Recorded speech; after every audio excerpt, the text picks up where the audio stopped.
magaalada Muqdisho ee caasimadda dalka Soomaaliya waxaa laga dareemayaa diyaargarow aad u weyn oo lagu soo dhaweynayo toddobaadka xurriyadda oo ah mid ay maalmo kooban kaliya inaga xigaan.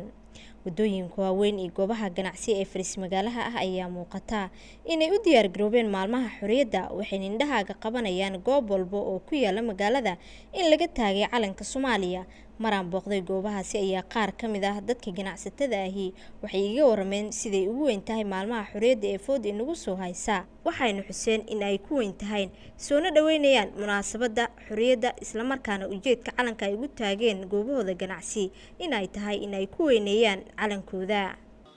maya walaa qasab wax looma jiro tore qof walba oo si uun suuniyadiis uu ka jeclaado oo qof walba uu sameeyna, laakiin in calankaadii aad hortaada ku dhagsatid oo aad muujiso astaantaada uma maleenayo inay qasab tahay, shucuurtaada iyo dareenkaada muujiya lagu dhahay qasab marka wax ma ima karto. wallahi waa maalin maasha Allah wadankeena oo xurriyad uu qaatay oo la gumaysan jiray,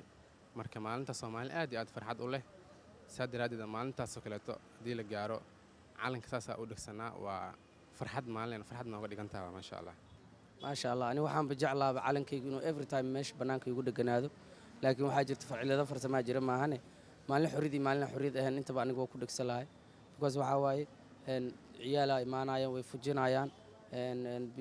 dada imaanaya habeenkii waardiye ma jiro waa la goynaa, laakiin aniga maalin la arko inuu ii surtaan jeclahay waa calankayga meesha kala lama.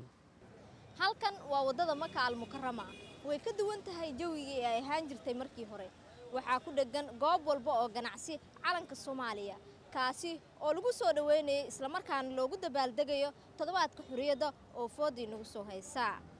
Safiic Ismaan Cabdulle, Shabeelle TV, magaalada Muqdisho.